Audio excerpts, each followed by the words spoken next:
Hello అండి, అందరికీ welcome back to my channel Ashritashri 127 అనమాట. సో నిజంగా నేను ఎప్పుడు ఎగ్ మ్యాగీ చేసినా ఉప్పు ఎక్కువ అవ్వడం, కారం ఎక్కువ అవ్వడం అలా జరిగేది.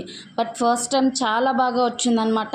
ఇందుకు కావాల్సిన పదార్థాలు ఏంటో, తయారీ విధానం ఎలానో మీకు చూపిస్తాను రండి. ఇందుకు కావాల్సిన పదార్థాలు 2 మ్యాగీ, 1 ఎగ్, అందులో వచ్చే ఎగ్ మసాలా ప్యాకెట్స్ 2 అనమాట. సో ముందుగా స్టవ్ ఆన్ చేసుకొని ఒక డేషా పెట్టుకొని నేనైతే ఒక చెమ్ము వాటర్ వేసుకున్నానండి. హాఫ్ చెమ్ము వాటర్ వేసుకున్నాను.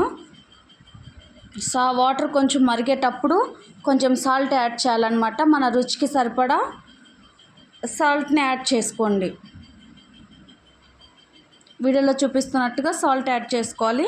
మనకు వాటర్ అనేది కొంచెం మరిగిన తర్వాత ఆ మ్యాగీని బ్రేక్ చేసుకొని వేసుకోవాలన్నమాట. వాటర్లో వేసుకున్న తర్వాత కొంచెం గరిటె తీసుకొని ప్రెస్ చేయాలన్నమాట, అందులో కొంచెం మునిగేటట్టు. ఆ తర్వాత ఒక స్పూన్ ఆయిల్ వేసుకోవాలి, లేకపోతే ఆ మ్యాగీ అనేది ఒకదానికొకటి స్టిక్ అవుతుందన్నమాట. తినడానికి చూడడానికి అంత బాగోదు. సో ఖచ్చితంగా ఒక హాఫ్ టేబుల్ స్పూన్ అన్న ఆయిల్ వేసుకోవాలి.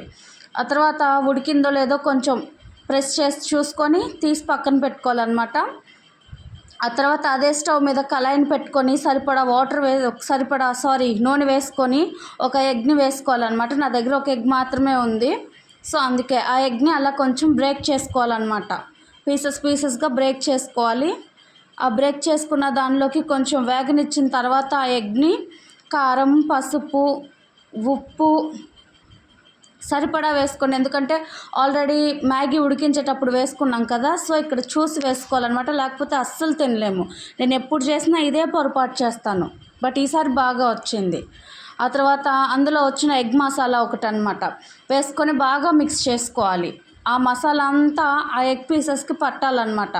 సో అదంతా అయిపోయిన తర్వాత ఇందాక మనం ఉడికించి పక్కన పెట్టుకున్న మ్యాగీని వేసుకొని బాగా మిక్స్ చేసుకోవాలి. హై ఫ్లేమ్ మీదే టాస్ చేసుకుంటూ తిరిగేసుకుంటూ వేగనివ్వాలి బాగా. ఆ తర్వాత చివరిలో మళ్ళీ ఇంకొక ఎక్స్ట్రా ఉంది కదండి మ్యాగీ మసాలా, అది దించేటప్పుడు వేసుకొని బాగా హై ఫ్లేమ్లో టాస్ చేసుకోవాలన్నమాట. అంతేనండి, ఎంతో సింపుల్గా టేస్టీగా చిన్నపిల్లలు సైతం చేయగలిగే ఎగ్ మ్యాగీ రెడీ. సో నా ఈ ఛానల్ కనుక, నా ఈ రెసిపీ కనుక మీకు నచ్చినట్లయితే please do like, share and subscribe to my channel. Thank you.